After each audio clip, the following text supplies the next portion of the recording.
sayangi teman-teman mahasiswa. Oke, hari ini saya diberikan kesempatan oleh tim Klinik Jurnal untuk sharing bersama terkait dengan topik literatur review. Nah, sebelumnya mungkin saya akan menjelaskan dulu kira-kira apa itu literatur review. Nah, sebenarnya kalau kita bicara literatur review itu adalah eh, terkait dengan bagaimana sebuah penelitian itu berasal dari penelitian-penelitian yang lain, seperti itu. Jadi fenomena itu berasal karena dari dulu dunia akademisi itu sudah terbiasa dengan artikel-artikel ilmiah. Sedangkan kita tahu sendiri bahwa artikel yang sudah dibuat oleh mahasiswa mungkin lingkup kecil saja di Fakultas Psikologi mulai tahun 2000 sampai sekarang itu kira-kira sudah berapa ratus atau berapa juta artikel. Nah, selanjutnya di Fakultas Tarbiyah misalkan berapa juta artikel yang ada. Mungkin kalau Bapak Ibu teman-teman pernah ke perpustakaan Fakultas Psikologi saja, yang dibaca ada berapa skripsi kira-kira? Saya yakin Bapak Ibu atau teman-teman mungkin membacanya tidak kurang dari 100 ya. 50. Artinya apa? Ternyata kita ini sudah memproduksi sekian juta artikel di Fakultas Psikologi. Nah, namun kita tidak tahu kita mau apain. Ternyata selalu diproduksi tapi tidak ada tujuan untuk memberikan mungkin manfaat secara praktis seperti apa yang bisa dimanfaatkan dari apa yang sudah dihasilkan oleh mahasiswa seperti itu. Nah, jutaan publikasi diproduksi itu ibaratnya seperti hutan belantara. Jadi banyak sekali tanaman, ada yang besar, ada yang kecil, ada yang pohon tunduk. Nah, dari sekian banyak tumbuhan atau artikel-artikel yang sudah dihasilkan, itu kira-kira seperti apa manfaatnya. Nah, itu yang sebenarnya kita nggak kita tidak bisa memanfaatkannya mungkin dengan lebih efektif. Sehingga dengan banyaknya hasil penelitian-penelitian itu akhirnya banjir informasi. Jadi banyak sekali yang merasa bahwa hasil skripsi, penelitian itu setelah Anda lulus merasa bahwa itu selesai. Nah, padahal itu kan bisa dimanfaatkan sebenarnya. Nah, lalu kita tidak tahu dari sekian banyak hasil penelitian itu kira-kira kita mau apain dan kita bisa manfaatkan untuk apa. Sebenarnya apa yang sudah dibuat itu kan tidak sangat sayang sekali ketika tidak dimanfaatkan dengan baik. Padahal kita itu dari situ bisa dilakukan untuk rujukan pengambilan keputusan. Kita juga bisa mengambil hasil penelitian itu menjadi sebuah dasar dari pelaksanaan program tertentu. Nah, ini yang sebenarnya juga jadi persoalan. Sehingga literatur review, metode penelitian ini sebenarnya bisa menjadi salah satu yang itu lebih menjadi solusi gitu ya. Jadi mungkin teman-teman kalau selama ini skripsinya harus mencari ide-ide baru terkait dengan topik-topik A, B, C, D, E. Sebenarnya teman-teman bisa sekarang penelitiannya bisa mengambil dari penelitian-penelitian yang sudah ada. Nah, ini adalah termasuk dengan yang dimaksud literatur review begitu.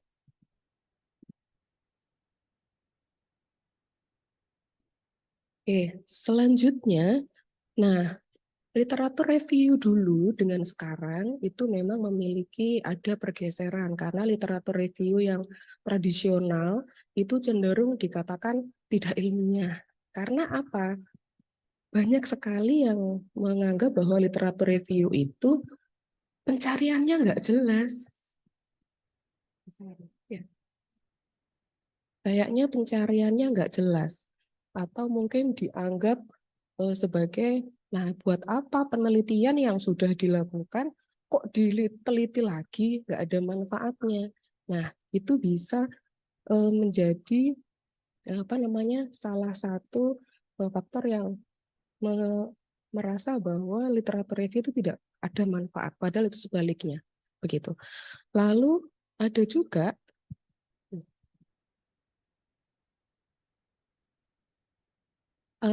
juga yang menganggap bahwa literatur review itu adalah memilih-milih artikel yang di situ artikel yang sesuai dengan minat atau hasilnya yang kita inginkan.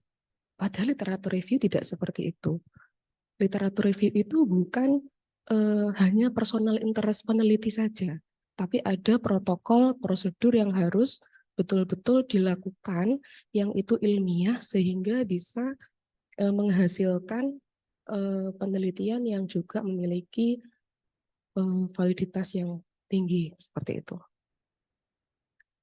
Nah, lalu dalam tradisional review itu juga ternyata ada isu-isu reliabilitas, permasalahan tentang isu reliabilitas. Makanya dalam tradisional review ini dulu masih dianggap bahwa literatur review masih sesuatu teknik yang dianggap biasa, mungkin tidak terlalu penting, tapi mulai tahun sebenarnya ini saya melihatnya fenomena literatur review ini mulai terasa bahwa ini sangat penting itu saat pandemi tahun 2020 awal.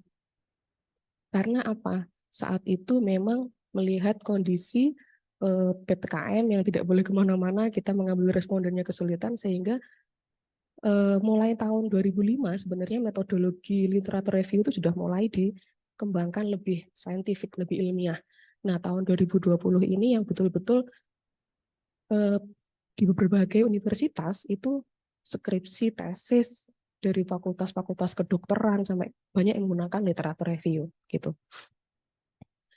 Lalu, nah ternyata kita melihat kalau dikatakan literatur review itu tidak ilmiah, sebenarnya sebaliknya. Jadi tingkat level of evidence dalam penelitian itu tertinggi ternyata adalah systematic literatur review.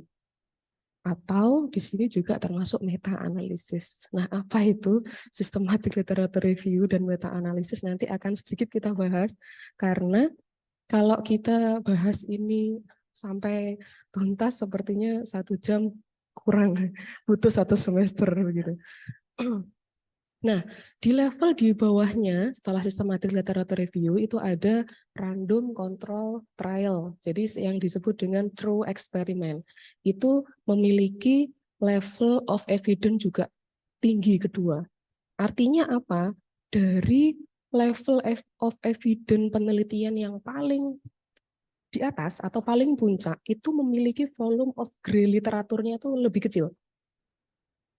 Teman-teman tahu ya, volume of grey literatur itu yang seperti apa. Grey literatur itu adalah literatur yang bisa dikatakan ilmiahnya itu agak-agak itu bahasanya itu seperti itu.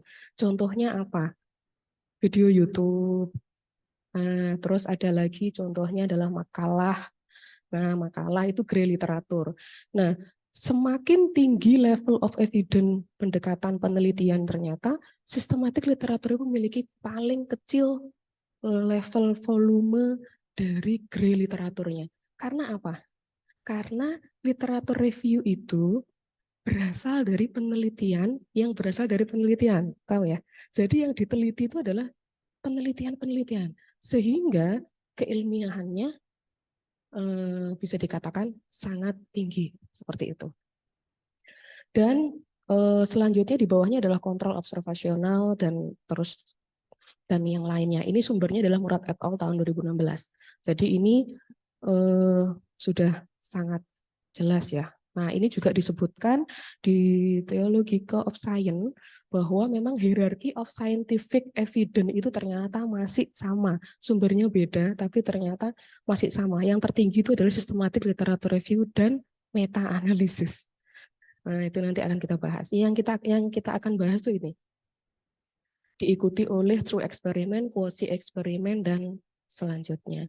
Nah, grey literatur tuh ini sebelah kanan. Jadi yang semi ilmiah, dibilang ilmiah ya ilmiah, tapi kurang begitu ilmiah begitu ya. Nah, yang akan kita bahas hari ini itu adalah tentang systematic literature review, scoping literatur review, dan naratif literatur review. Jadi literatur review itu adalah sebuah teknik, metode, tapi di situ dibagi jadi 3. Ada sistematik, ada scoping, dan ada naratif literatur review. Dari ketiga itu memiliki persamaan, Bapak, Ibu, dan teman-teman. Jadi persamaannya adalah ketiga ini merupakan desain penelitian. Jadi kalau misalkan selama ini teman-teman tahunya adalah penelitian itu bisanya kual, lalu ada di dalam kuan ada eksperimen, lalu di dalam kualitatif ada fenomenologi. Nah, ini ada sebuah desain penelitian yaitu namanya literatur review. Ada sistematik, ada scoping, dan ada naratif literatur review. Nah, ketiga ini desain penelitian, dan ketiganya ini adalah penelitian dalam penelitian. Yang tadi saya bilang, jadi yang kita tuh literatur review itu yang direview apa? Penelitian. Jadi yang direview itu adalah penelitian. Sehingga ini merupakan study of on studies. Seperti itu, teman-teman. Lalu ketiganya juga ini berasal dari apa? Dilatar belakangi oleh identifikasi kesenjangan pengetahuan. Ada permasalahan problem apa dalam pengetahuan kita? Tadi yang saya bilang, ada persoalan terkait dengan berbagai macam literatur yang sudah dihasilkan sampai seperti hutan belantara, mau diapain skripsi itu. Teman-teman pernah baca nggak? Nah, ketika teman-teman nanti melakukan literatur review, itu akan sangat bisa bermanfaat untuk teman-teman dan itu bisa dilakukan hasilnya untuk penelitian, publikasi, untuk mengambil sebuah kebijakan dalam lembaga, institusi, dan segala macam. Begitu ya. Nah, lalu dalam ini saya singkat Bapak Ibu teman-teman, SLR dan SCLR. SLR itu adalah Systematic Literature Review, sedangkan SCLR itu adalah Scoping Literature Review. Dan SLR serta SCLR itu memiliki harus ada protokol. Protokol itu istilahnya apa ya? Nanti ketika saya di presentasi hari ini akan sering saya bahas itu protokol. Oh, apa itu Bu protokol? Protokol itu prosedur dalam penelitian. Nah, istilahnya itu dalam literatur review itu protokol. Seperti itu Bapak Ibu, teman-teman. Nah, ini perbedaannya Bapak Ibu. Bu, kalau kita pakai sistematik itu kapan? Kita pakai scoping literatur review itu kapan? Kita menggunakan naratif literatur review itu kapan? Jadi berbeda 3 itu. Pertanyaan, question risetnya itu beda. Nah, kalau ini saya buat, jadi pertanyaan review di sistematik dulu. Kita bahas sistematik dulu ya, teman-teman supaya tidak bingung. Nah, dalam sistematik literatur review, pertanyaannya itu sangat spesifik. Spesifiknya seperti apa, Bu? Pertanyaan penelitiannya. Jadi harus jelas. Istilahnya itu pakai PICO dan PECO. Apalagi itu. PICO. PICO itu adalah population, intervention, comparison, dan outcome. Jadi ini nanti dalam systematic literature review ini harus jelas dulu. Dan kriteria eksklusinya juga harus jelas. Begitu Bapak Ibu. Teman-teman. Jadi nanti pertanyaan, contoh, kita langsung contoh ya. Biasanya tuh kalau saya ngomong kan, ini apa PICO, saya nggak paham Bu. Oke, kita contoh aja. Kalau kita bicara systematic literature review, contoh pertanyaan penelitiannya itu kayak gini. Efektivitas terapi A dan terapi B dalam menurunkan kecemasan. Kan jelas, populasinya siapa? Orang-orang yang memiliki kecemasan. Intervensinya apa? terapi A dan terapi B. Comparisonnya apa? Jadi berupa treatment, comparisonnya itu adalah sebuah metode pendekatan apa? Di sini kan pasti eksperimen. Nah, selanjutnya kita outcome-nya bagaimana? Outcome-nya itu hasilnya efektif mana? Dari terapi A atau terapi B. Itu kalau pertanyaan penelitian kalian sudah sangat spesifik seperti itu, maka itu sistematik literatur review yang harus dilakukan. Nah, kalau kita bicara scoping literatur review, pertanyaan penelitiannya ini masih dikatakan umum. Contoh ya, kita lebih mudahnya kita pakai contoh. Faktor-faktor apa saja yang bisa berpengaruh pada kecemasan? Paham maksudnya? Ini kan sangat umum. Ada faktor internal, ada faktor eksternal. Jadi dapat tugas untuk bantu akreditasi. Iya, nggak apa-apa. Nggak apa-apa. Ya ini namanya hibrid ya. Jadi seninya kayak gini. Oke, jadi gitu ya. Nanti teman-teman kalau ternyata ada yang masih belum dipahami, silahkan angkat tangan dan bertanya aja sebelum kita jauh. Nah, lalu kita kalau scoping literatur review, contohnya juga bisa seperti ini. Kira-kira terapi apa saja yang bisa menurunkan kecemasan? Kita bisa faktor-faktor, bisa terapi, artinya masih umum sekali. Kita masih punya kesempatan dalam pertanyaan kita tuh sangat luas sekali. Nah, ini kita bisa menggunakan scoping literatur review. Naratif saya pinggirkan dulu ya. Kita harus tahu bedanya sistematik sama scoping dulu. Nah, lalu dalam proses pencarian literatur, kalau sistematik literatur review itu harus sistematik. Yang tadi saya bilang, protokolnya harus jelas, prosedurnya harus jelas. Lalu dalam scoping literatur review itu juga harus sistematik. Kita juga harus pakai protokol, tapi tidak serigid di sistematik literatur review. Nah, proses critical appraisal. Gak mau ke atas, mau ke bawah. Nah, dalam proses critical appraisal ini sistematik literatur review ini juga harus sistematik dan wajib dilakukan. Apa itu Bu critical appraisal? Nanti dulu ya, nanti akan kita pelan-pelan aja, dengerin dulu aja. Aku ke atas. Oke, nah dalam scoping critical appraisal ini nggak dilakukan.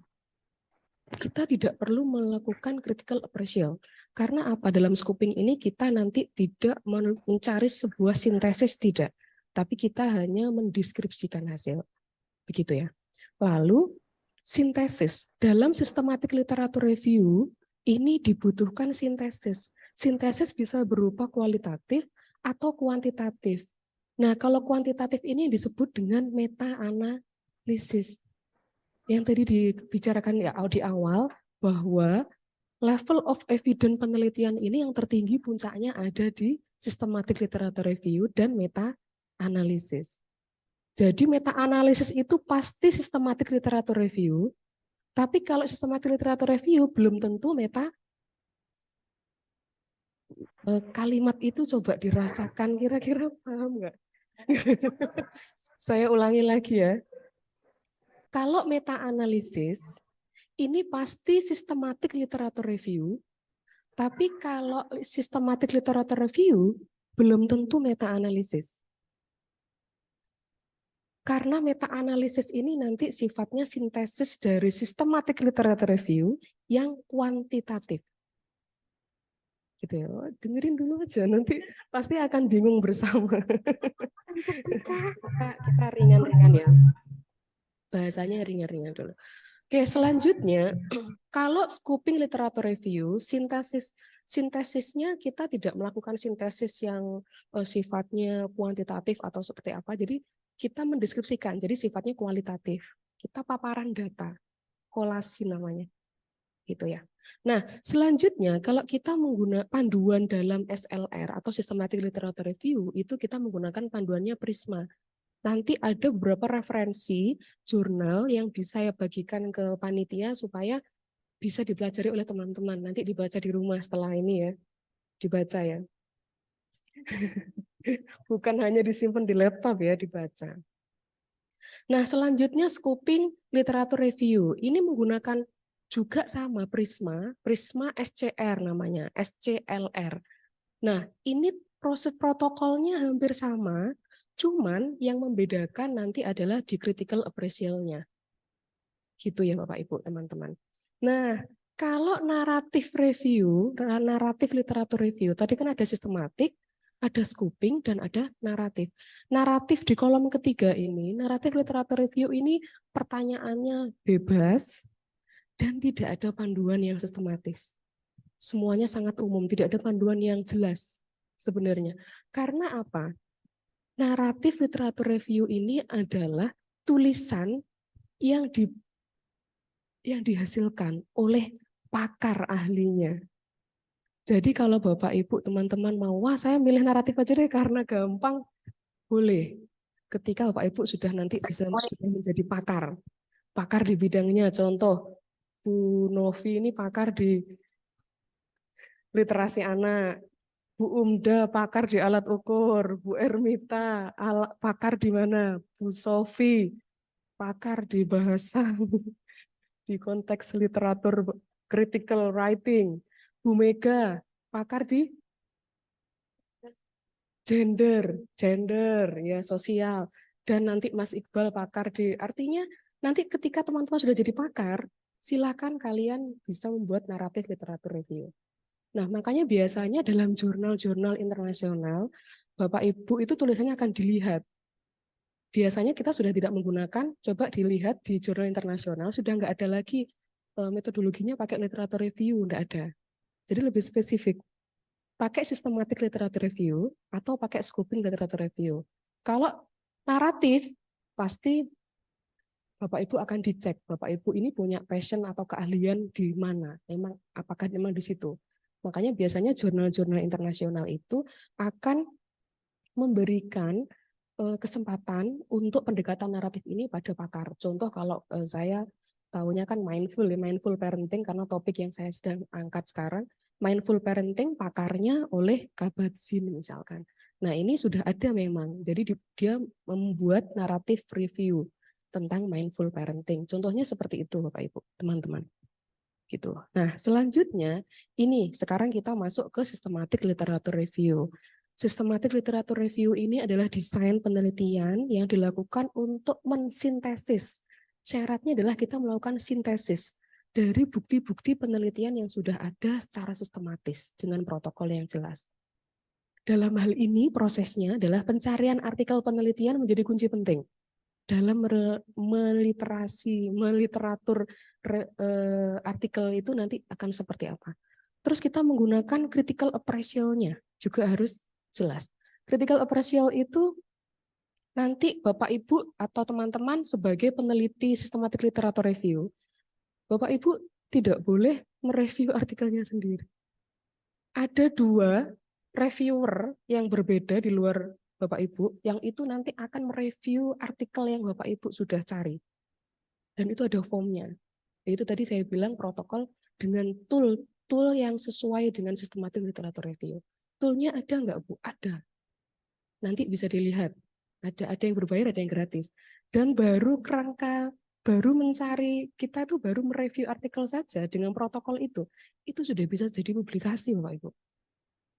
Itu belum menghasilkan artikelnya ya, belum sintesis. Karena saking rigidnya yang namanya sistematik literatur review. Dan itu terbitnya di Scopus Q1. Artinya memang sudah sangat bagus sekali. Itu. Nah, selanjutnya, nah ini tadi saya bilang, sintesis hasil penelitian untuk menjawab suatu pertanyaan penelitian. Jadi sintesis penelitian dalam sistematik literatur review ini tujuannya apa? Untuk menjawab research question-nya. Research question-nya itu seperti apa? Nanti dijawab oleh sintesis dari literatur yang sudah kita lakukan. Review dari literatur yang sudah kita lakukan. Lalu hasil sistematik literatur review bisa menghasilkan metode analisis dengan meta-analisa. Jadi kalau misalkan contohnya gini, tadi contohnya adalah terapi A efektif dalam menurunkan kecemasan.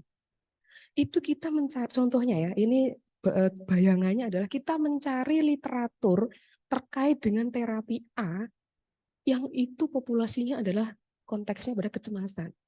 Itu mulai tahun berapa kita mau teliti, mau kita cari, misalkan tahun 1995 misalnya, atau enggak terlalu panjang lah, 2000 sampai 2022. Yang kita cari itu adalah dengan metodologi eksperimen, dan kita cari, misalkan kita menemukan ada 1000 sekian artikel, hasilnya setiap artikel itu ternyata efeknya sekian, sekian, sekian, itu kita analisis menggunakan meta-analisis. Jadi akhirnya efeknya itu berapa? Sehingga dalam meta-analisis kita akan menghitung weighted average-nya. Jadi rata-ratanya akan berapa. Makanya dalam penelitian teman-teman biasanya kalau skripsi, mau eksperimen, terapi A nurunkan ini. Itu sebenarnya sebelumnya harus melakukan systematic literature review. Seperti itu. Nah, karena apa? Dalam menentukan itu kita harus jelas dulu. Dasar evidence-nya itu harus jelas. Jadi tidak ngambang gitu Bapak Ibu. Jadi nanti mungkin Bapak Ibu dan teman-teman atau bimbingannya ada yang eksperimen, ditanya dulu sebelum eksperimen itu sudah literatur review belum. Nah itu menjadi dasar. Karena kalau nggak dilakukan ya itu pasti hasilnya tidak akan bisa sesuai begitu. Nah ini hampir sama, nanti bisa dibaca. Nah ini tahapan systematic literature review. Ada 8 tahap yang harus dilakukan, dan ini sifatnya sistematik. Dalam prosesnya ini tidak boleh terlewat sama sekali, dan ini semuanya tertulis dalam naskah yang Bapak Ibu buat. Nah tadi yang saya bilang, dalam systematic literature review impossible ada artikel atau ada penelitian systematic literature review yang diteliti hanya 1 orang, karena tidak akan mungkin. Minimal 2 orang dengan tim, karena review setiap artikelnya itu harus orang yang berbeda supaya menghindari bias. Makanya systematic literature review ini sangat tinggi validitasnya karena bias penelitiannya sangat diminimalisir. Seperti itu. Nah, starting point-nya sebenarnya adalah menyusun pertanyaan penelitian. Riset question-nya itu seperti apa? Bapak Ibu mau meneliti tentang apa? Pertanyaan penelitiannya seperti apa? Sehingga itu yang nanti akan menentukan bagaimana Bapak Ibu mencari, strategi mencari literaturnya. Itu ditentukan oleh pertanyaan penelitian. Tadi terapi A efektif dalam menurunkan kecemasan. Nah ini kita melihatnya apa? Berarti keyword-keywordnya yang kita harus tulis dalam proses pencarian database-nya apa. Nah, ternyata yang kedua, mencari contoh SLR yang dekat dengan topik. Bu, kalau misalkan saya mau meneliti tentang efektivitas terapi A terhadap kecemasan, ternyata tahun 2003 atau 2005, saya menemukan artikel yang ternyata juga melakukan systematic literature review di topik yang sama. Kira-kira gimana? Manfaatnya apa? Itu bisa sangat bermanfaat Bapak Ibu dan teman-teman. Karena apa? Kita akan tahu perbedaan kita dengan penelitian yang sebelumnya. Contoh, kita akan melihat durasi yang dilakukan dalam penelitian sebelumnya itu berapa tahun terakhir. Lalu keyword-nya seperti apa dalam pencarian literaturnya. Sehingga nanti kita bisa menyesuaikan, kita bisa menambah, memodifikasi, dan seterusnya. Lalu itu bisa menjadi dasar kita, kira-kira hasilnya seperti apa sehingga kita sesuaikan dengan pertanyaan penelitian yang sudah kita buat. Nah, jadi ini menjadi novelty ya, Bu ya. Keaslian penelitian yang kita buat. Jadi ketika Anda menemukan ini tidak ada masalah. Jadi ini bisa menjadi batasan standar batasan untuk dibandingkan dengan penelitian kita. Lalu kita mencari bukti penelitian yang relevan dengan strategis yang sistematis tadi. Jadi kita mencarinya di database apa saja, kita mencari dengan strategi yang bagaimana, ini penting untuk dituliskan nanti. Lah, lalu kita melakukan pengelolaan, proses pencariannya bagaimana? Kita mau carinya di mana? Oke, di Google Scholar boleh. Kita mau carinya di Scopus boleh. Kita mau carinya di mana? Oh, itu alat untuk melihat gambarannya saja, tapi bukan pada proses pencarian. Iya. bukan public, bukan gitu. Jadi untuk gambaran kita gitu kan.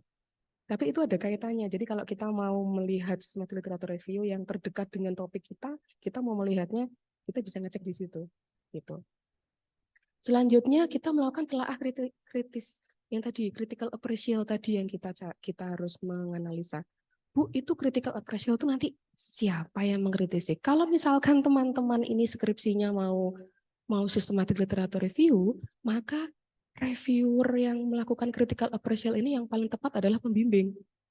Nah, mungkin bisa tuh Bu Umda, Bu Ermita, Bu Sofi, Bu Mega, bimbing mahasiswa yang systematic literature review. Nanti hasilnya itu adalah menjadi sebuah dasar pengambilan keputusan di lembaga kita, kan keren. Misalkan seperti itu. Nah, lalu ini poin critical appraisal ini di sistem literature reformnya nanti akan saya berikan contohnya. Lalu nomor 6 kita mengekstraksi data dan sintesis bukti penelitian yang terkumpul dapat disertai meta-analisis. Yang tadi saya bilang, kalau secara kuantitatif kita bisa melakukan menggunakan meta-analisis. Tapi kita boleh kok, Bu, kalau datanya saya mencarinya tuh literaturnya kuantitatif, tapi nanti saya sintesisnya nggak pakai meta-analisa, tapi saya menggunakannya pakai data paparan sintesis kualitatif aja, ya nggak masalah. Yang terpenting adalah critical appraisal-nya itu sudah dilakukan dengan benar. Lalu yang 7 adalah penyusunan jawaban atas pertanyaan penelitian yang sudah Bapak Ibu atau teman-teman buat. Lalu selanjutnya adalah menyusun laporan hasil systematic literature review. Nah, ini adalah contoh jurnal systematic literature review. Jadi kalau jurnal systematic literature review itu biasanya memang di judul aja udah dituliskan, dan ini punya nilai jual yang sangat tinggi. Karena proses dalam systematic literature review ini sangat rigid sekali, dan biasanya durasi dalam penelitian systematic literature review ini ya tahun 2 tahun seperti itu. Oke, selanjutnya ini contohnya. Nah, ini kita masuk ke scoping. Bu, kalau tadi kan sistematik, kalau scoping bagaimana? Nah, scoping ini kalau tadi sistematik itu ada 8 tahap proses protokol dalam penelitiannya. Kalau kita bicara scoping maka ada 6. Dan 6 ini nomor 6-nya sunnah. Jadi ada 5. Wah, sepertinya kayaknya mudah scoping ya. Nah, kita lihat aja. Jadi nanti kita bisa perbandingkan. Tapi yang terpenting itu adalah kita mau pakai itu scoping, mau pakai itu sistematik, itu tergantung pertanyaan penelitian yang kita buat. Gitu ya. Yang pertama sama, kita harus menyusun pertanyaan penelitian. Yang kedua, kita mencari bukti penelitian yang relevan dengan strategi yang sistematis. Jadi kita cara pencariannya itu seperti apa, gitu, sesuai dengan pertanyaan penelitian yang kita buat. Lalu kita memilih bukti penelitian. Bukti penelitian itu kita men-screening artikel-artikel yang sesuai dengan kriteria pertanyaan penelitian kita. Lalu nomor 4, menyusun bukti penelitian dalam suatu bagan. Nah, nanti dalam proses scoping ini, kita ini membuat bagan berupa prisma, nanti kita tentukan, kita temukan artikelnya berapa, lalu dieliminasinya berapa, dengan alasan apa, sisanya tinggal berapa, dan kita analisa kembali, nah seperti itu. Nah, ini setelah itu kita melakukan kolasi atau meringkas menyajikan hasil dengan suatu kerangka tematik.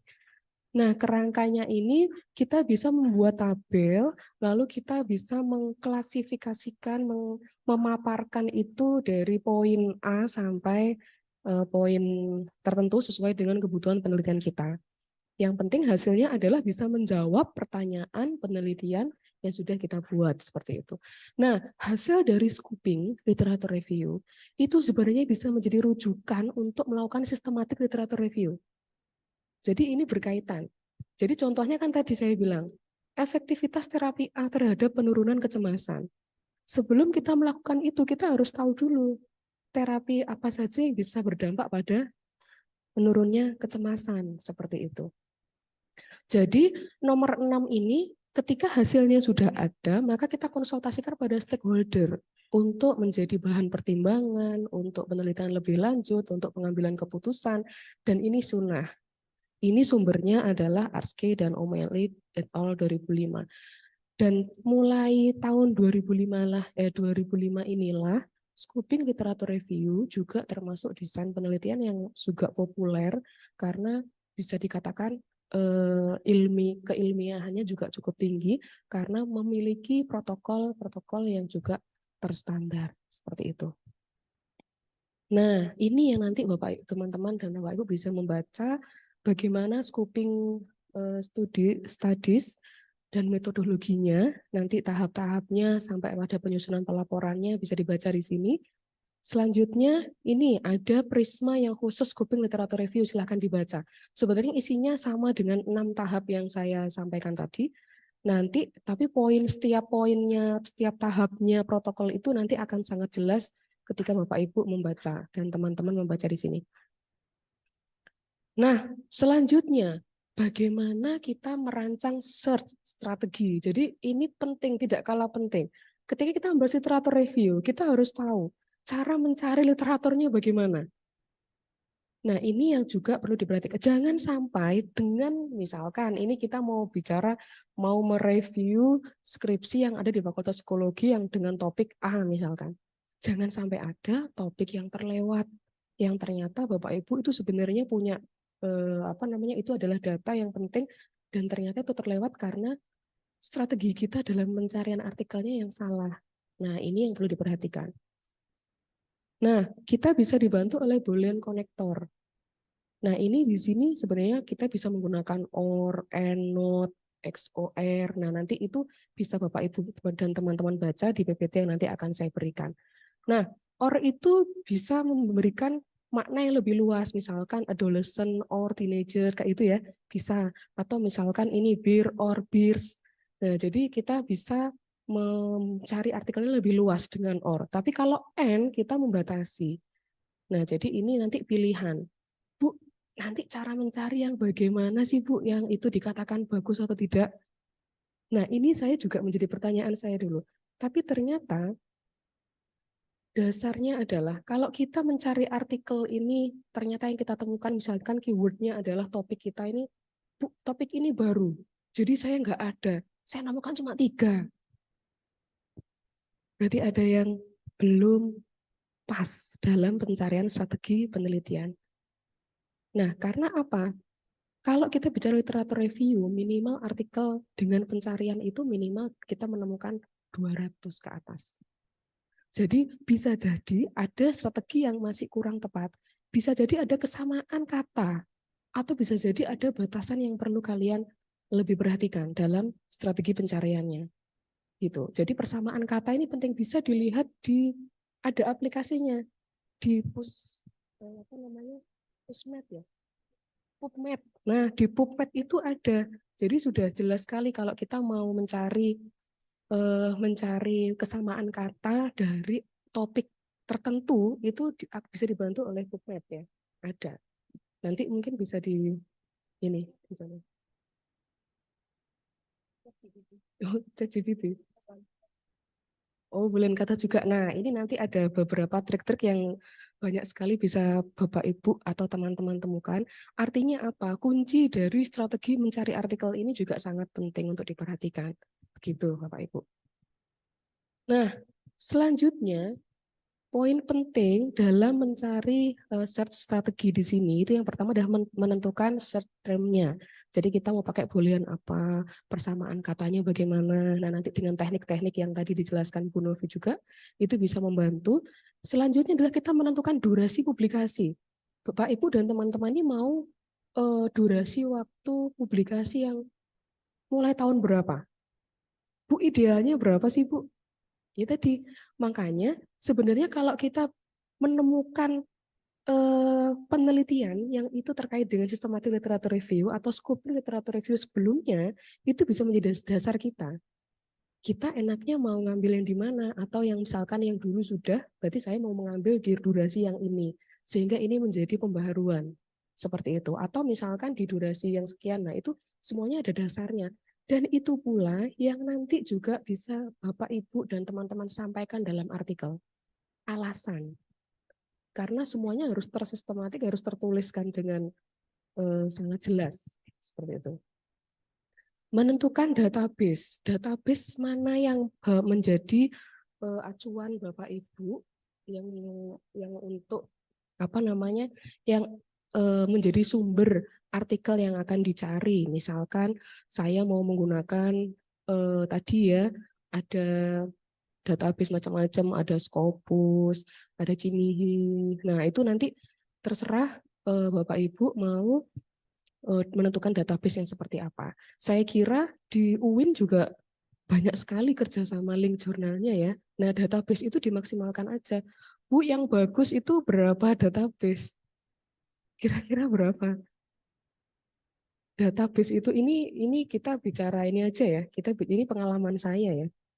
Yang jelas semakin banyak itu semakin bagus. Nah, apakah semakin banyak itu akan menambah artikel juga? Kadang itu tidak. Karena dalam satu database dengan database yang lain, isinya artikelnya itu hampir sama. Jadi Bapak Ibu, makanya di sini semakin banyak database yang dicari, itu sebenarnya akan meminimalisir tadi artikel-artikel yang kelewat. Jadi jangan sampai ada artikel yang kelewat. Kalau saya level kemarin sempat menggunakan awalnya 3 database. Wah, ini kalau mau publikasi publikasi internasional kurang nih, kurang menjual bahasanya gitu. Kita mau pakai berapa? 5. Ah, masih kurang. Nah, kayak gitu-gitu. Artinya kita ini juga menjadi pertimbangan dalam menentukan database untuk mencari literatur yang mau kita pakai. Itu ya. Nah, ini tadi tujuan literatur review bisa mendukung praktik berbasis bukti. Jadi evidence base-nya itu jelas kalau kita mau melakukan praktik berbasis. Artinya apa? Banyak sekali artikel-artikel karya ilmiah yang sudah dihasilkan oleh peneliti, tapi manfaat praktisnya belum ada, sehingga ini bisa menjadi pendukung untuk melakukan praktis yang berbasis evidence, berbasis base gitu ya. Lalu kita jelas literatur review tujuannya adalah dilakukan untuk penelitian. Selanjutnya adalah untuk rekomendasi kebijakan. Ternyata di Kementerian Kesehatan, kenapa ada beberapa obat yang itu direkomendasikan untuk penderita. Nah, itu penderita A, B, C, D. Itu adalah hasil dari sistematik literatur review. Hasil dari penelitian-penelitian ini menjadi dasar untuk pengambilan kebijakan.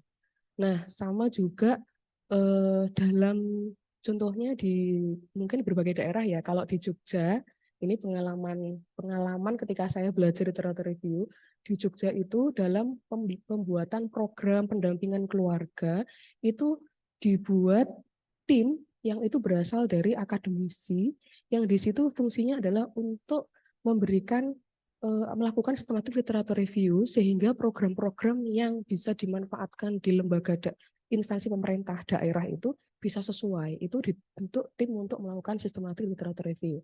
Betul dari UGM salah satunya. Nah, ini ketika saya belajar literatur review itu disampaikan seperti itu. Nah, kalau di Malang mungkin juga sudah dilakukan, cuman saya belum tahu seperti itu ya. Intinya program-program yang dalam ranah pemerintahan itu seharusnya memang harus menggunakan dasar sistematik literatur review untuk menentukan eh, apa namanya praktek yang lebih tepat, yang lebih efektif. Lalu kita jelas bisa melakukan yang namanya publikasi dalam literatur review, lalu kita bisa mengembangkan profesional pribadi dalam pendampingan-pendampingan tertentu. Saya kira juga tadi ada Bu Umda ya, saya kira juga di Fakultas Psikologi ketika ada lab counseling segala macam, kita mau melakukan pendekatan apa yang efektif untuk mahasiswa dalam kasus-kasus tertentu, sebenarnya ini bisa sudah dilakukan dengan cara kita melakukan literatur review sehingga nanti sudah ada pedoman yang jelas. Mungkin mahasiswa yang problem seperti ini harus melakukan diberikan pendekatan yang seperti apa. Kalau ada buku panduan itu akan saya kira akan lebih sangat efektif begitu. Nah, ini adalah contoh artikel yang kebetulan juga memang saya, bukan kebetulan ya, saya juga membuatnya berdarah-darah ya. Jadi ini saya buat dengan sengaja, bukan bukan kebetulan. Nah, ini yang saya maksud. Jadi sebenarnya Bapak Ibu, ini pengalaman saya ketika membuat ini juga dasar untuk saya ini kan saya sedang studi dan saya mengambil topik tentang mindful parenting. Nah, ketika saya mengambil topik tentang mindful parenting, sebelum saya menentukan variabel apa saja yang seharusnya saya kaitkan dengan mindful parenting, itu saya harus melakukan literatur review. Nah, karena saya mengukur keterbatasan saya sendirian, sehingga saya tidak mungkin melakukan sistematik literatur review. Dan kebetulan memang pertanyaan penelitian saya adalah faktor-faktor apa saja yang berpengaruh pada mindful parenting. Jadi sangat umum, sehingga saya menggunakan scoping literatur review. Nah, ini saya buat memang kurang lebih 1 tahun. 1 tahun tuh nggak fokus di sini aja ya. Artinya ini prosesnya 1 tahun, sehingga mungkin teman-teman kalau misalkan mau, saya kira sudah bisa lah untuk melakukan skripsi dengan teknik sistematik atau scoping literatur review. Jadi mulai mungkin yang siap membimbing adalah dosen-dosen yang hadir. Termasuk Pak Iqbal, Bu Sofi, Bu Ermita, Bu Mega, dan Bu Novi. Dan mungkin yang juga ikut di Zoom ya, saya kira karena ini pendekatan desain penelitian yang saya kira juga bisa memanfaatkan penelitian-penelitian yang sudah ada dan bisa menjadi rujukan untuk penelitian-penelitian jadi berkelanjutan seperti itu. Nah, ini saya pertanyaan penelitiannya ini buat gambaran saja. Tadi kan teman-teman dan Bapak Ibu sudah melihatnya itu kan tadi agak ngawang gitu kan. Yang saya jelaskan itu kan agak maksudnya piye, protokolnya piye, terus cari literaturnya kayak gimana, database itu kayak gimana, bolehan tuh yang bagaimana kan gitu.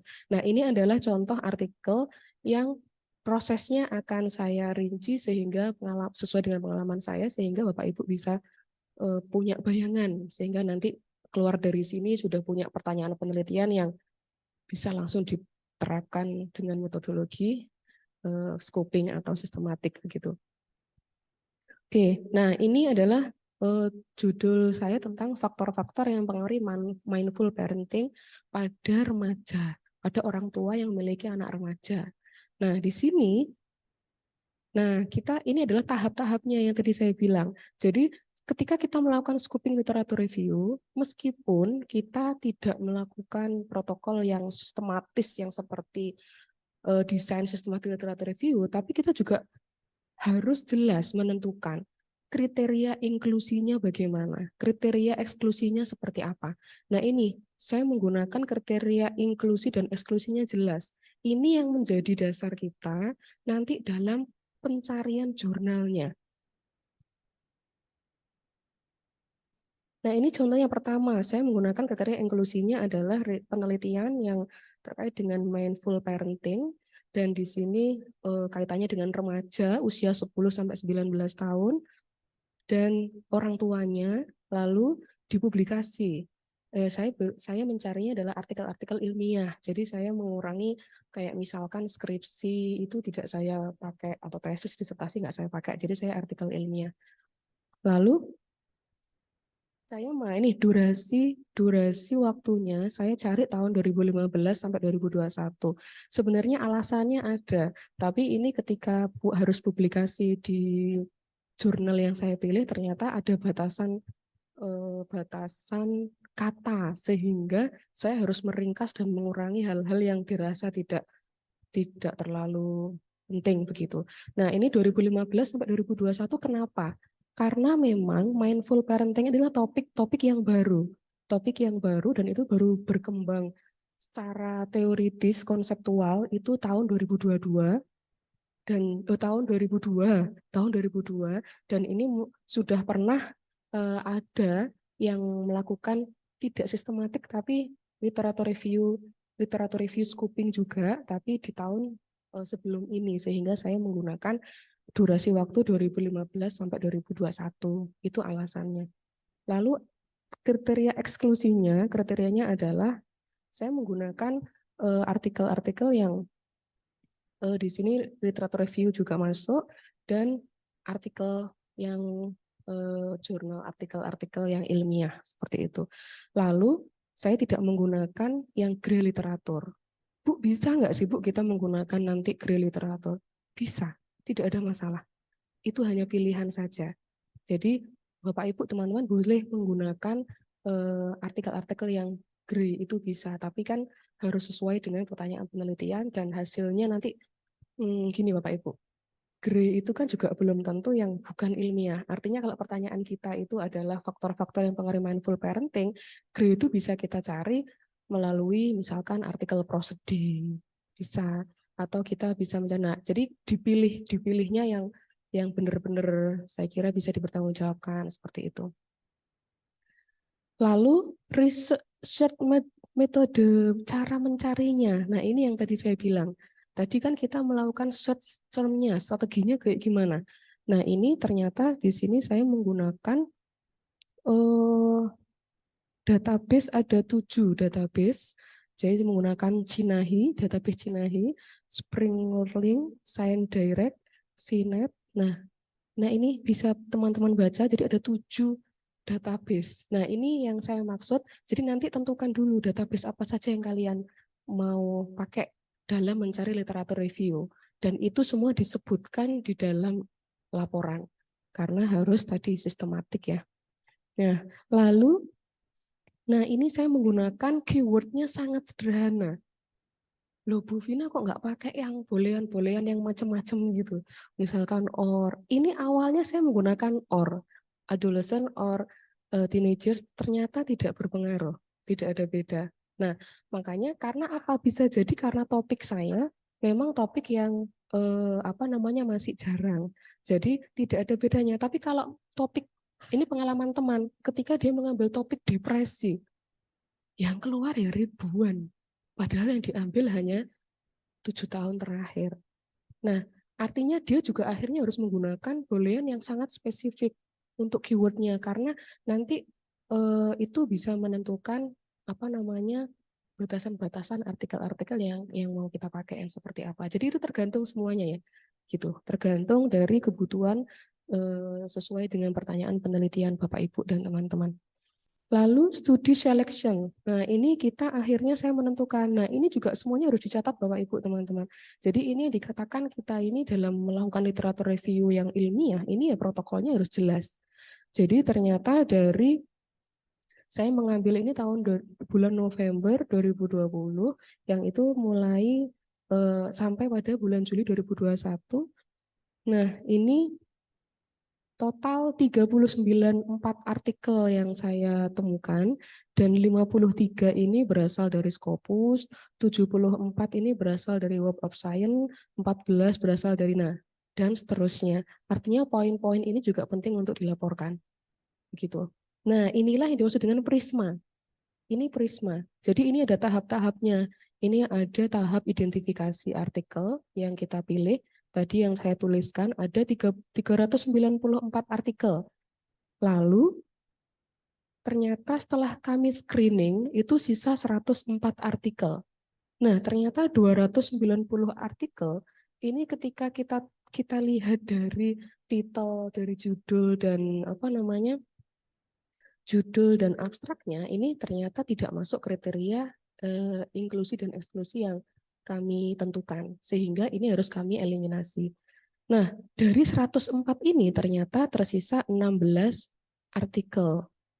Nah, ternyata yang 88 ini adalah artikel-artikel yang ternyata ada beberapa yang dia metodenya tidak sesuai dengan kriteria kami, dan mindful parenting tapi bukan pada remaja. Konteksnya ada yang pada ibu hamil, ada yang pada ibu dari anak berkebutuhan khusus, ada yang dari anak usia early childhood, dan yang lain-lain. Artinya itu tidak masuk jadi kriteria yang kami tentukan, sehingga itu harus kami keluarkan seperti itu. Nah, ini adalah proses dalam melakukan literatur review. Jadi ada artikel-artikel yang sudah kita cari dengan protokol yang sudah jelas, lalu kita tentukan dan kita screening, dan kita akhirnya menemukan artikel finalnya berapa yang sesuai dengan pertanyaan penelitian kita. Nah, dengan scoping, kita melakukan 16 artikel ini, saya coro bahasanya itu dijelentrehno, dibikin poin-poinnya. Jadi penulisnya, tahunnya, ini populasinya siapa, lalu kita negaranya dari mana, populasinya berapa, outcome-nya bagaimana, variabel yang dipakai apa saja. Nah, itu nanti ada range metriknya yang kita buat sehingga itu bisa menjadi tadi paparan data yang menjawab pertanyaan penelitian kita. Nah, ini yang bisa di metrik, contoh metrik systematic literature review ini dalam jurnal contohnya bisa seperti ini. Nah, kalau di jurnal saya beda lagi. Nah, itu nanti tergantung dari kebutuhan atau pertanyaan penelitian yang Bapak Ibu kembangkan dalam penelitian itu. Jadi ini harusnya menjawab. Nah, ini ringkasan dalam jurnal ya. Tapi kalau kita mau bikin sendiri, itu di Excel, itu ya harus rigid sekali seperti itu. Nah, ini yang tadi saya bilang, kalau kita bicara systematic literature review, untuk critical appraisal, yang tadi saya bilang ada reviewer selain peneliti, nah itu mereka mengisi ini, mengisi form ini. Ini contoh dari tool. Tool itu alat ya, alat critical appraisal yang ini Carol. Nah ini contohnya seperti ini. Nanti ini pertanyaannya adalah apakah artikel ini sesuai dengan kriteria tertentu. Nah ini yes, no, diisi apa. Nah inilah yang nanti menentukan critical appraisal dari artikel-artikel yang sudah dipilih. Nah, toolnya itu nanti seperti apa Bapak Ibu dan teman-teman? Toolnya itu sesuai dengan metodologi yang kita mau pakai. Kita mau pakai yang seperti apa? Karena cross-sectional menggunakan tool yang berbeda, nanti metode yang lain juga akan menggunakan tool yang bisa menyesuaikan seperti itu. Nah, ini adalah contoh-contoh critical appraisal tool untuk systematic literature review, ada dan meta-analisis, ada Aquarium, Amstar. Ini nggak tahu, ada yang berbayar dan ada yang gratis ya. Dan ini critical appraisal ini toolnya ini ketika kita sudah buat ini bisa dipublikasikan. Kalau ini systematic literature review itu baru bikin ini aja udah bisa publikasi seperti itu. Oke, saya kira itu yang bisa saya sampaikan. Mungkin materinya sangat sedikit ya dan sangat mudah sehingga Bapak Ibu keluar dan teman-teman keluar dari sini setelah materi ini sudah langsung bisa menghasilkan scoping literatur review atau sistematik, malahan hebat. Nah, untuk naratif mungkin Bapak Ibu dan teman-teman bisa menunggu waktu sampai Bapak Ibu merasa milik passion di bidangnya begitu. Oke, terima kasih. Saya suka kata-kata ini ya. Jangan berhenti belajar dan berkarya, tetap semangat untuk kita semua. Terima kasih. Wah, luar biasa sekali materi dari Ibu Vina, Ibu Dr. Vina, calon-calon PhD candidate. Karena sudah ujian proposal, doakan semoga Bu Vina lancar studinya. Baik, tadi pemaparannya sangat luar biasa mengenai systematic literature review, scoping review maupun narrative review. Mungkin teman-teman masih agak-agak bingung karena ini satu hal yang cukup baru Bu sebetulnya disosialisasikan di kampus ini kayak gitu. Tapi untuk teman-teman yang S2 itu sudah mulai diwajibkan Bu. Jadi kemarin mulai ada pelatihannya terkait pencarian boolean, terkait AI yang digunakan untuk melakukan pencarian literatur, kemudian cara meresum. Jadi itu ada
Itu membutuhkan waktu yang lama, kira-kira setahun 2 tahun.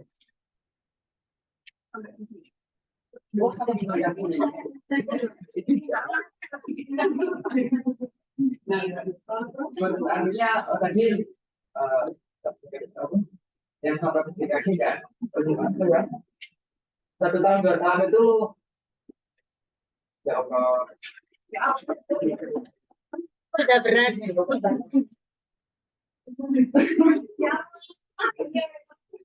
Maksud saya pembuatannya itu membutuhkan berapa lama? Tahunan ya. Kalau dikebut langsung bisa itu.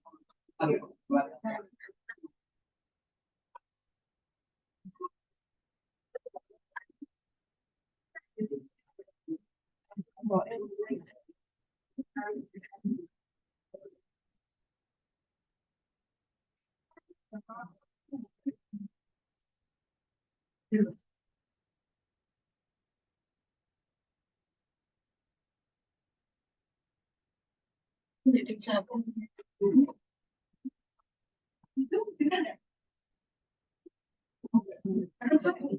Sebentar. Mati.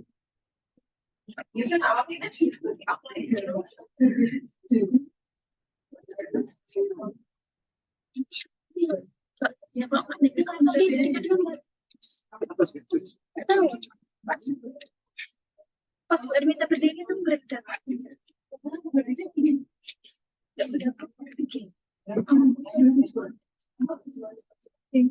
Karena saya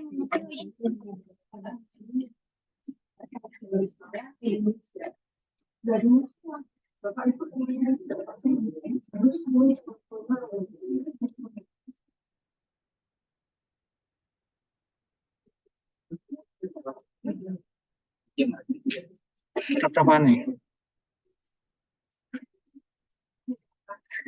Kita kabelin. Tak coba cinta. Cinta semua. Jadi mati kabeh tekok sumbernya.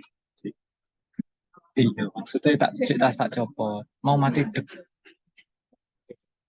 Oh, kak.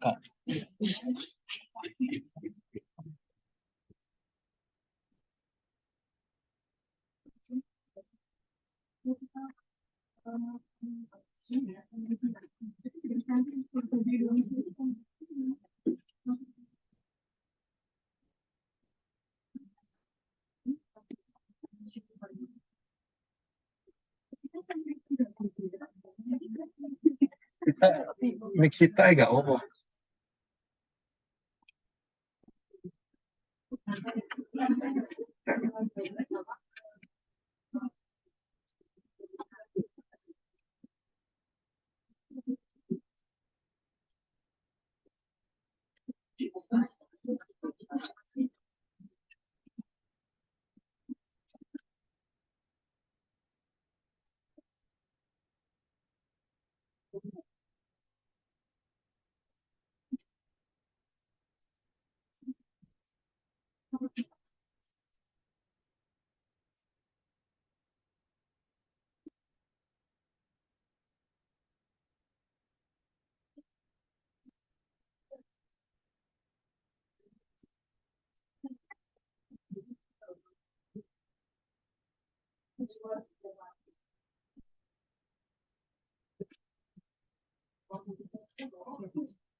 Lalu pertanyaan yang kedua,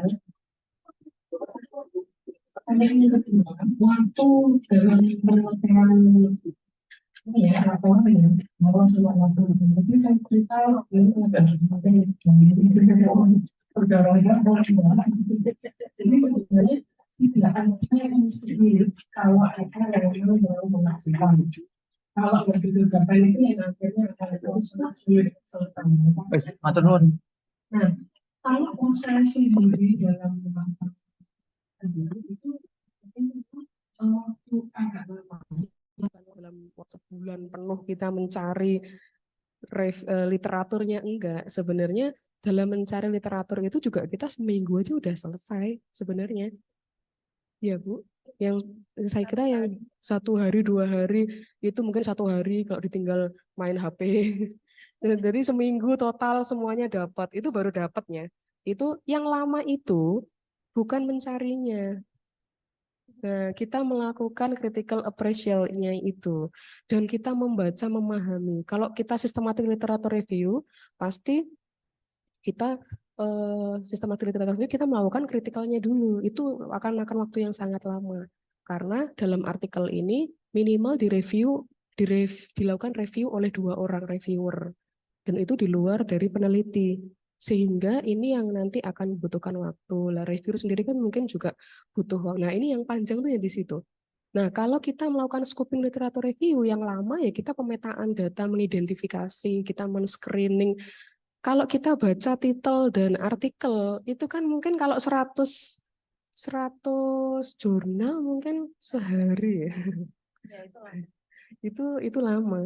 Nah, artinya yang bikin kita harus betul-betul jeli itu adalah di proses identifikasi screening tadi, Mas.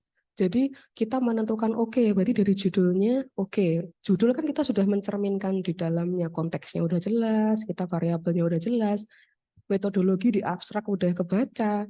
Nah, ini dipakai apa enggak? Nah, kalau sudah berarti kita memilah-milah itu yang memang makan waktu lama. Kalau misalkan itu bisa dilakukan dengan konsisten, saya kira 2 minggu teman-teman mau melakukan review itu selama 2 minggu dengan membuat matriksnya satu persatu di setiap artikelnya, 2 minggu sampai 1 bulan selesai. Itu identifikasinya. Nah, setelah itu teman-teman nanti bisa proses paparan datanya, menyimpulkan dan menyesuaikan dengan pertanyaan penelitiannya. Jadi kalau misalkan teman-teman mau fokus di sini ya sebenarnya tidak terlalu lama. Nah, kalau setahun tadi itu sampai publikasi. Jadi kalau misalkan teman-teman membuat langsung sampai publikasi bisa jadi setahun. Jadi bisa literatur review ini mau scoping, mau kalau sistematik ya, yang saya bilang tadi memang akan makan waktu lama. Yang tadi saya bilang setahun 2 tahun itu kurang lebih itu sistematik literatur review itu sampai publikasi. Artinya ya memang ini pengalaman yang melakukan systematic literature review ini biasanya kan orang-orang yang memang ditugasi dalam pengambil kebijakan di sebuah instansi pemerintah. Nah, beliau-beliau ini kan orang-orang sibuk, jadi dalam pelaksanaan systematic literature review-nya memang juga agak lama. Gitu. Nah, kalau scoping saya kira bisa cepat, yang penting fokus, dan meskipun scoping itu bisa melakukannya secara mandiri, namun dalam proses prisma nanti artikel yang saya berikan itu akan teman-teman lihat. nanti dalam proses artikel ini sesuai yes, no, ini juga membutuhkan reviewer yang lain. Kalau misalkan ada pembimbing, itu juga disarankan untuk minta reviewer oleh pembimbing skripsi atau tesis, gitu. Begitu ya? Sudah jelas? Tenang Mas, bisa kok. Skripsi tesis selesai dengan literatur review. Luar biasa sekali jawaban dari Bu Vina, sangat clear ya teman-teman ya. Jadi untuk tadi database-nya itu tergantung konteks maupun pertanyaan penelitian yang diajukan gitu ya Bu ya. Kalau pertanyaan penelitiannya memang hanya berfokus misalkan konteks budaya Indonesia saja. Saya ingin mengetahui apakah multisensori itu yang digunakan di Indonesia itu seperti apa kayak gitu. Sehingga database-nya dari Indonesia. Nggak perlu sampai internasional. Tapi kalau misalkan memang masih jarang di Indonesia sehingga konteksnya internasional, ya database-nya internasional. Resources banyak sekali ya teman-teman seperti yang disampaikan Bu Vina tadi. Ada kalau internasional ada Scopus, Web of Science, Clarivate, habis itu Sage, habis itu Taylor and Francis. Aduh, macam-macam EBSCO, Dimensions. Teman-teman kalau mau cari, kalian masuk Siakat. Masuk Siakat, di sebelah sini ada Emerald, ada apa lagi. Itu yang dilanggan UIN, sehingga kalian bisa download banyak sekali RIS maupun BibTeX maupun banyak sekali artikel di situ, kalian bisa baca. Kemudian kalau yang Indonesia tadi, Google Scholar maupun Garuda Riset Dikti. Garuda Riset Dikti. Itu yang Sinta 6 sampai Sinta 1 itu ada. Di situ silakan melakukan pencarian dan itu bisa di-download RIS-nya langsung. Kemudian yang tadi pertanyaan dari Mas yang sedang menempuh S2, Bu, karena dia sedang semangat melakukan telah literatur disuruh Pak Mahpur ya.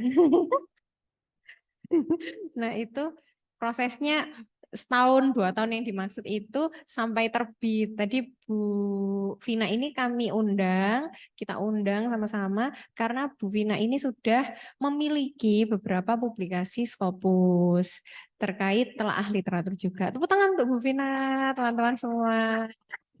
Role model kita bersama.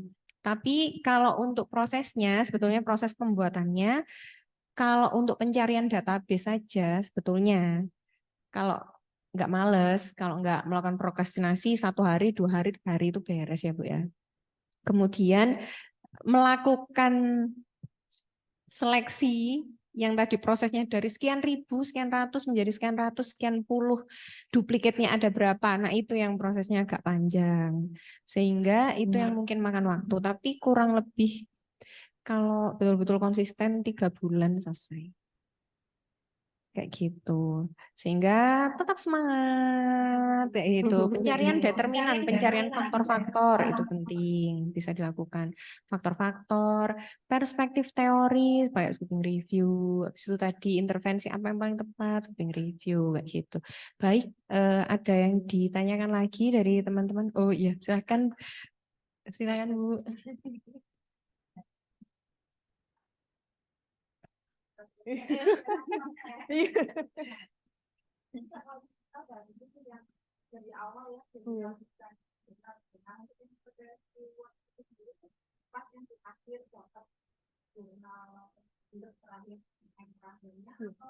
Mulai awal. Oh, Untuk reviewernya. reviewnya. Iya. Iya, pertanyaan Ibu Hajah Mega.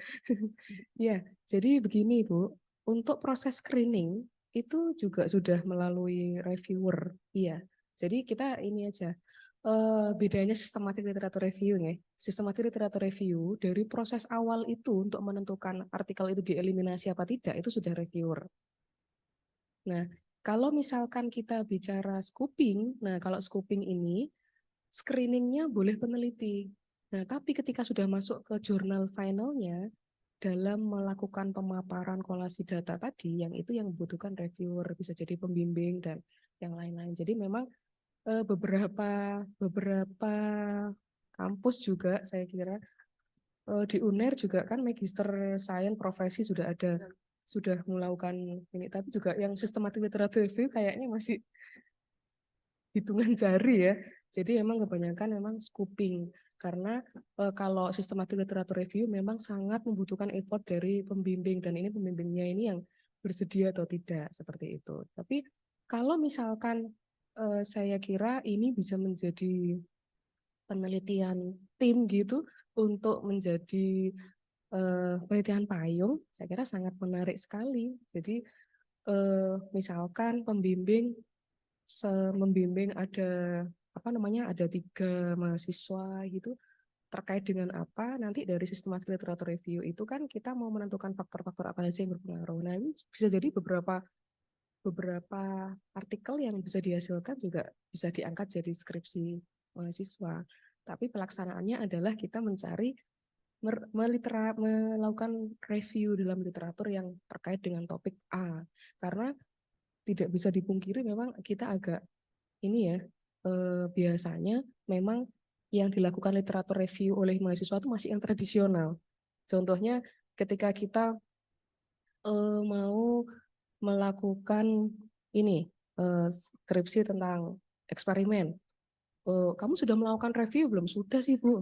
Ternyata sudahnya itu dia mengambil beberapa artikel yang sesuai dengan apa yang dia mau. Nah, ini namanya traditional reviewer. Dan ini kan yang bukan desain penelitian yang seharusnya dalam literatur review begitu. Jadi sebenarnya kalau misalkan ini menarik ya, ini bagi Bapak Ibu dosen, kalau misalkan membimbing dalam pembimbingan itu ada 3 mahasiswa, bikin aja dengan topik satu gitu tentang apa, tapi melakukan literatur reviewnya bersama-sama. Boleh scoping boleh, tapi kan nanti akan dibagi. Oke, berarti variabel kamu yang terkait dengan ini, nah, artinya dasarnya ada untuk mengambil sebuah topik skripsi atau tesis. Saya kira seperti itu. Sehingga literatur reviewnya itu memang literatur review yang sesuai dengan protokol gitu. Jadi nggak yang tinggal hanya mencomot penelitiannya sesuai aja gitu. Begitu sih mungkin Bu ya. Tapi ya ini kita kayaknya butuh effort lumayan ya. Begitu Bu Mega. Okay. Ada yang semangat Bu? Silakan. Gimana?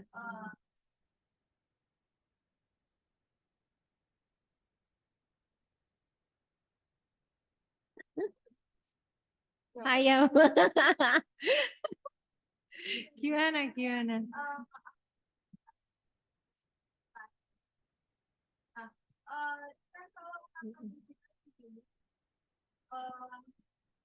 Yang bisa memicu dan menentukan bahwa penelitian ini cocok atau masuk sebagai salah satu penelitian kan dari reviewer ya.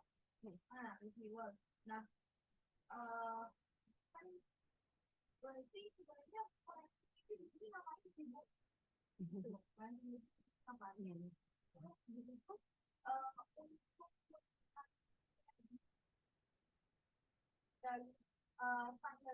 dari standar masuk ini bisa masuk yang dilakukan menjadi review itu berarti standarnya cuma ada di dalam diri reviewer itu sendiri atau ada standar tertentu? Iya, sistematik ya. Luar biasa protokol. Ya, itu pertanyaan yang bagus, Mbak. Jadi, ya ini yang tadi. Oh, mati ya? Nggak masuk nggak? Oh, nggak masuk ya? Masuk ya? Oh, masuknya di Zoom ya? Ya. Jadi sebenarnya kalau kita bicara sistematik literatur review, memang kita tidak bisa peneliti itu hanya sendirian. Dan perannya di mana kalau ternyata kita membutuhkan reviewer dari luar, dan itu reviewer bukan peneliti. Kalau saya bilang itu tim ya, tim. Jadi misalkan, tapi artinya apa? Ketika dilakukan review satu peneliti, nah itu yang dikatakan sangat rentan dengan bias. Jadi boleh ada bias seperti ini. Sehingga dalam proses literatur review itu, kan peneliti sudah melakukan screening awal untuk mencari artikel yang cocok. Nah, tapi ketika critical appraisal, ini kan ada tool yang tadi saya contohkan itu. Nah, reviewer itu mengisi poin-poin yang sesuai dengan pertanyaan-pertanyaan dalam tool protokol systematic literature review. Misalkan mereka menemukan skor outcome-nya berapa, metodenya pakai cross sectional misalkan, dan ini menggunakan responden seperti apa. Nah ini yes oke. Jadi reviewer itu tugasnya untuk memastikan. Jadi bukan subjektivitas peneliti, tapi lebih pada penilaian mereview. Jadi mereview oke ini ya. Nah tugasnya dari peneliti ya dia melakukan mengkomparasikan, melakukan sintesis. Ini tidak mudah. Dari hasil reviewer dan proses critical appraisal ini harus betul-betul sesuai dengan pertanyaan penelitian. Nah, mungkin yang tadi disampaikan kita contohkan yang paling mudah dalam meta-analisis. Bukan mudah ya, tapi artinya meta-analisis ini poinnya sudah sangat jelas sekali karena menggunakan, nah ini yang pengalaman meta-analisis Bu Novi sudah melakukan itu. Artinya ketika melakukan analisa meta-analisis ini kan mengumpulkan berbagai macam artikel yang memiliki PICO-nya sama sehingga nanti dianalisa dan mengetahui berapa range average-nya gitu ya. Average-nya itu akhirnya akan dinilai kelihatan berapa. Nah, makanya dikatakan efektif atau tidak. Kalau penelitian A ini kecil efeknya, penelitian B itu besar, penelitian C itu agak sedang. Nanti kan dilihat rata-ratanya. Meta analisa itu seperti itu, sehingga ini sintesisnya yang mengerjakan ya si peneliti, tapi reviewer ini tugasnya untuk mengidentifikasi artikel ini memiliki ini enggak oke, memiliki ini enggak. Jadi bukan penilaian subjektif peneliti. Nah, itu harus dilakukan. Memang tidak boleh dilakukan oleh peneliti sendiri karena mengurangi bias seperti itu.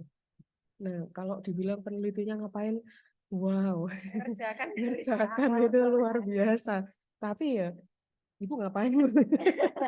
Penelitian sama mbaknya. Itu ya. Masih Oh, belum. topik aja belum sampai. Nah, ini menarik. Kalau misalkan ini teman-teman ada yang mau bareng, artinya ilmunya nanti juga bisa di pengalaman ini perlu dibiasakan gitu. Supaya memang ini bisa menjadi poin yang sangat penting ya. Begitu. Jelas ya, Mbak? Apalagi?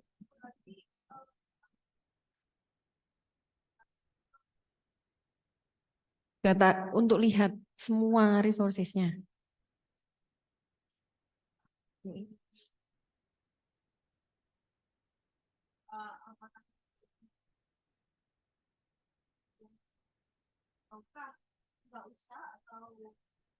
Biasanya itu bukan di jajaran ya Bu ya. Tim. Itu tim. Ibaratnya tim. Kalau yang sering baca Scopus, kalian kan bisa lihat kontributor. Nah, kontributor itu bukan berarti penulis utamanya, tapi kontributor itu ada ini tugasnya ini tugasnya ini tugasnya ini kayak gitu. 10 orang kerjain semua gitu kan enggak. Jadi ada Gitu. Silakan Bu. Yang tadi kalau dari Bu Mega kira-kira kita bimbing yang mana gitu ya, pas mana itu. Jadi selain kalau di saya itu Bu, kalau pengalaman sepertinya saya di reviewnya itu setelah saya melakukan sudah melakukan screening, habis itu reviewer itu tinggal cross check loh. Kamu manual kayak gitu, pakai Ryan. Nah, kasih masukan-masukan yang kayak gitu, kasih Ryan, pakai Ryan. Habis itu nanti Ryan-nya kan kita share sama ke reviewernya. Reviewer bisa saling akses untuk ngecek bener nggak ya kriterianya ini masuk atau tidak yang kayak gitu. Kemudian baru dilihat lagi hasilnya kayak gimana, sintesa kita kayak gimana kayak gitu. Pengalamannya kayak gitu sih. Ya, setelah 16 Bu.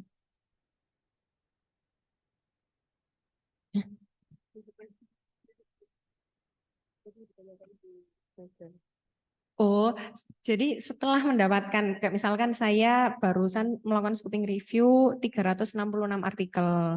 Reviewer pasti nggak perlu melihat dari 366 itu nggak mungkin kayaknya, nggak punya waktu.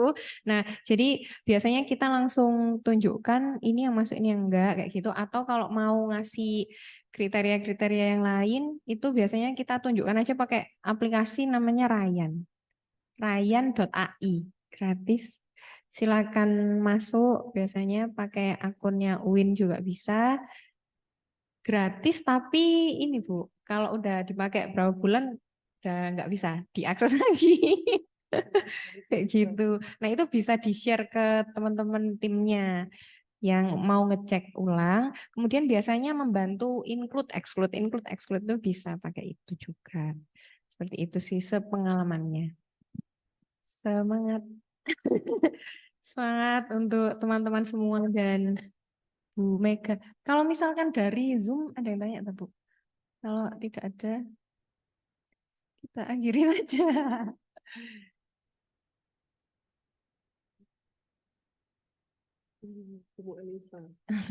Mantap sekali. Baik, kalau boleh saya review. Saya melakukan rangkuman dari materi tadi sampai sekarang, kayak gitu ya. Teman-teman, melakukan telaah literatur itu bukan perkara yang mudah. Memang nggak mudah teman-teman, karena apalagi budaya kita itu budaya tutur ya, yang lebih enak cerita daripada menulis. Jangan menulis itu butuh membaca, kayak gitu, melakukan analisis itu memang nggak mudah, tapi pelan-pelan pasti bisa kayak gitu. Pelan-pelan teman-teman semuanya pasti bisa, Bapak Ibu sekalian juga pasti bisa dan memang perlu dibiasakan. Jadi teman-teman, kalau untuk teman-teman yang sedang struggle sama skripsi maupun teman-teman yang struggle sama tesisnya, calon tesisnya, yang perlu dilakukan teman-teman, ketika kalian membawa judul atau topik, kalau mau ke dosen, tunjukkanlah telaah literatur kalian. Kayak gitu. Bu, saya mau ambil topik judul ini, Bu. Oh ya, coba lihatkan sebaran penelitiannya. Betulkah penelitian ini masih jarang dilakukan? Penelitian ini masih berpotensi untuk dilakukan penelitian sampai tahun ini? Ataukah memang dia sudah terlalu banyak sehingga konsep ini kebaruannya apa? Nah, kayak gitu. Jadi kalian tunjukkan sebaran penelitiannya seperti apa dari telaah literatur yang kalian lakukan. Kalau yang tadi contohnya Bu Vina dari intervensi, saya misalkan mau pakai multisensori untuk literasi dini. Loh, kenapa multisensori untuk literasi dini? Ya Bu, dari 1 dekade terakhir saya melakukan pencarian telaah literatur, multisensori ini mulai berkembang. Multisensori itu kan artinya melibatkan banyak indera anak untuk meningkatkan literasi dininya. Kenapa enggak yang lain? Ada beberapa artikel lain, intervensi lain yang dilakukan. Misalkan storytelling, misalkan lagi menulis abjad menggunakan pasir, misalkan lagi dengan mendongeng, misalkan lagi dengan apa. Itu tunjukkan. Tapi alasan kalian menggunakan ini kenapa? Kayak gitu kalau mau intervensi. Kalau misalkan kalian mau yang cross-sectional study, correlational study, kalian juga melakukan scoping review, jangan scoping review, karena melakukan telaah literatur sederhana terkait sebetulnya faktor-faktor apa saja yang mempengaruhi variabel Y, kenapa sampai X1, X2 itu bukan X1, X2 yang lain yang akhirnya kalian putuskan untuk kalian pakai. Misalkan ternyata SES itu berpengaruh ke keterlibatan orang tua. Apakah iya? Tapi ternyata di sebagian penelitian itu berpengaruh, sebagian penelitian enggak, sehingga masih diperdebatkan. Nah, itu kalian lanjutkan penelitiannya. Sehingga kalau untuk konteks penelitian kamu kira-kira berpengaruh atau tidak. Nah, kayak gitu teman-teman tipsnya. Baik, terima kasih banyak Bu Vina untuk ilmunya yang sangat luar biasa. Tadi sampai sudah terbit di Scopus. Jadi jangan salah ya, telaah literatur pun bisa jadi publikasi. Sekarang sudah muncul, sudah disampaikan Pak Lirido bahwa Sinta 2 sudah nggak perlu skripsi. Nah, sehingga teman-teman yang proses skripsi ini, kalian bikin telaah literatur publikasi Sinta 2. Ada beberapa yang sudah menerima psikologika, psikohumaniora masih belum, masih original research. Kayaknya masih psikologika deh. Psikoislamika 2 mau menerima. Kayak gitu ya teman-teman. Semoga bermanfaat ilmunya hari ini. Saya mohon maaf, kurang lebihnya mohon maaf. Semoga bermanfaat. Tetap semangat. Saya akhiri. Assalamualaikum warahmatullahi wabarakatuh.